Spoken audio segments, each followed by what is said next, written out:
Bonjour tout le monde, ici Geoff qui vous souhaite la bienvenue à un autre épisode de Ukulele Aerobics dont l'objectif avoué est de torturer vos doigts, ce qui signifie donc que c'est la journée du legato.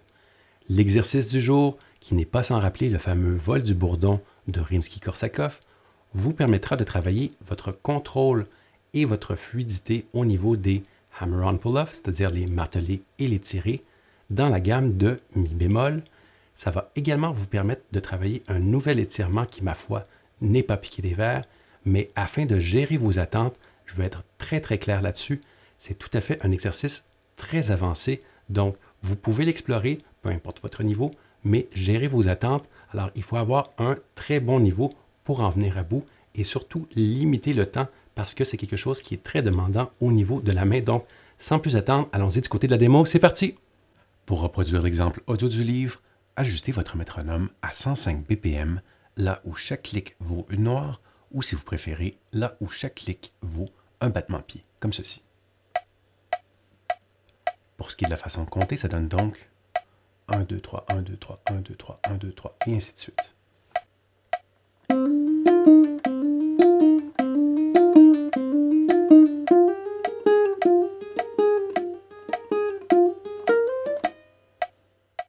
Pour la vitesse réduite, ajustez votre métronome à 50 BPM et activez les subdivisions en triolets, comme ceci. Pour ce qui est de la façon de compter, ça donne donc 1, 2, 3, 1, 2, 3, 1, 2, 3, 1, 2, 3, ou encore en utilisant le mot triolet.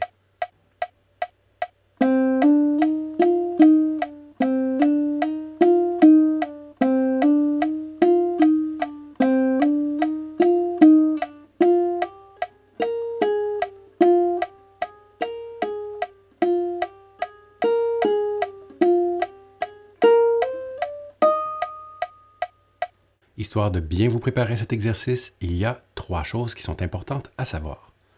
Tout d'abord, puisqu'il s'agit d'un exercice de contrôle, je vous invite à mettre le gros de vos énergies au niveau du contrôle, justement, du tempo, donc d'avoir un tempo qui ne bouge pas trop, mais surtout, tentez le plus possible d'avoir un volume qui est relativement constant entre les différentes notes. Deuxième chose, alors vous devez vous placer en première position sur la 3e corde, puisque le plus gros de l'exercice se déroule là. Il n'y a qu'à la toute fin que vous devrez très rapidement changer de position. Troisième chose à savoir, à défaut d'être facile, cet exercice est relativement simple puisqu'il s'agit en gros de 2 patterns avec une toute petite variation pour la finale. Allons-y donc un triolet à la fois pour la première mesure qui correspond justement au premier pattern. Alors comme je vous en parlais un peu plus tôt, normalement vous devriez être en première position sur la 3e corde comme ceci. Et puis le premier triolet, ça fait donc 0, 2, 3, donc 0 c'est la corde à vide, suivi d'un martelé ou hammer-on 2 et 3. Donc tout ensemble, le premier triolet, ça donne très bien. Ensuite, deuxième triolet, vous allez venir placer votre premier doigt à la 2e corde, comme ceci, pour jouer 1, et nous allons redescendre sur la 3e corde pour un tiré ou un pull-off, cette fois-ci 3, 2. Donc 1, 3, 2. OK, c'est parti. Super. Alors, en répétant 2 fois ces 2 triolets, c'est-à-dire vous avez en réalité complété la première mesure et donc le premier pattern. Passons donc directement à la mesure numéro 3, c'est parti. Pour attaquer la 3e mesure, c'est-à-dire le 2e pattern, vous allez vous placer en première position toujours, mais cette fois-ci à la 2e corde, donc on se rappelle un doigt par corde, premier doigt, première case, deuxième doigt, deuxième case, et ainsi de suite. Donc, cette fois-ci, pour le premier triolet, ça va faire 1, 3, 4 sur cette corde. Donc, la première note 1 est jouée, suivie d'un martelé ou un hammer-on pour le 3, et d'un autre martelé sans rejouer pour le 4. Ça donne ceci pour le premier triolet. Encore une fois. Très bien. Pour ce qui est du 2e triolet, donc, on va déplacer l'index, cette fois-ci, sur la première corde, à la première case, et on va jouer 1, suivi de 4, 3 sur la corde numéro 2, donc il va y avoir un tiré. Donc, alors 1, 4, 3.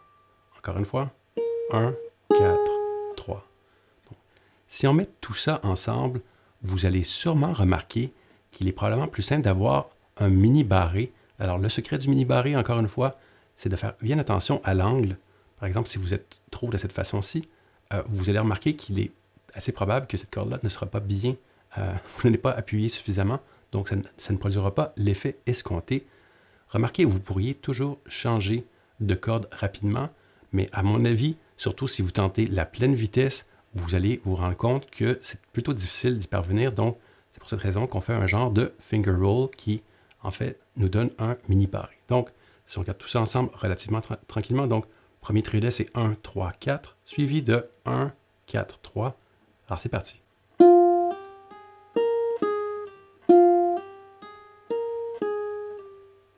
Très bien. Ne reste plus que la petite variation, c'est-à-dire la finale. Donc, en gros, on répète 3 fois 1, 3, 4, suivi de 1, 4, 3. Donc, 3 fois ce combo de triolets. Et à la 4e fois, ça commence encore une fois par 1, 3, 4.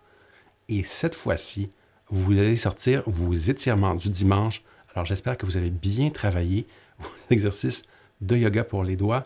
Ça va vous prendre un nouvel étirement. Donc, on doit jouer 1, 3, 5. Alors, pour ce qui est du doigté, il y a certaines personnes qui vont préférer faire 1, 3, 4, ce qui fait quand même un grand étirement.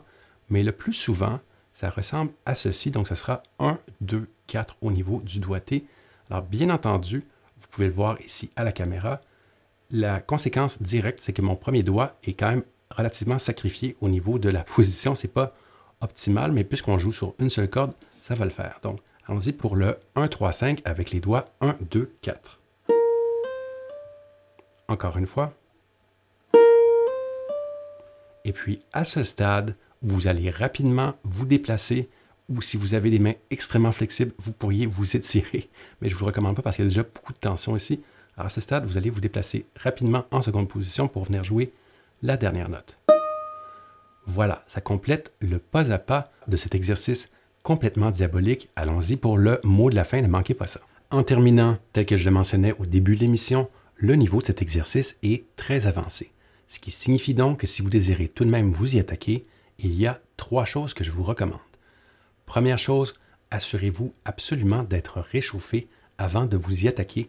Donc, que ce soit votre exercice de yoga pour les doigts, passer un 5-10 minutes à jouer des choses plus faciles, vous ne voulez pas avoir une main qui est à froid avant d'attaquer ça, c'est une très mauvaise idée. Deuxième chose, c'est très demandant et très exigeant au niveau de la main, donc prenez des pauses et n'hésitez pas à secouer votre main très souvent, mais surtout, troisièmement, limitez le tout dans le temps, d'une part afin de protéger votre motivation, mais encore une fois, c'est extrêmement exigeant et si on surfait, c'est-à-dire que si on passe trop de temps, je dirais peut-être au-delà de 5 minutes, si vous n'êtes pas déjà très avancé, vous risquez sérieusement de vous blesser, ce qui m'attristerait beaucoup et certainement ça vous attristerait également. Donc, vous êtes mis en garde, ce n'est pas mon exercice, je vous rappelle que ce n'est pas mon livre, alors je ne suis que le messager, ne tirez pas sur le messager. Sur ce, je vous souhaite une excellente journée, on se revoit demain pour un cours nettement plus facile, nettement plus agréable. Bye tout le monde!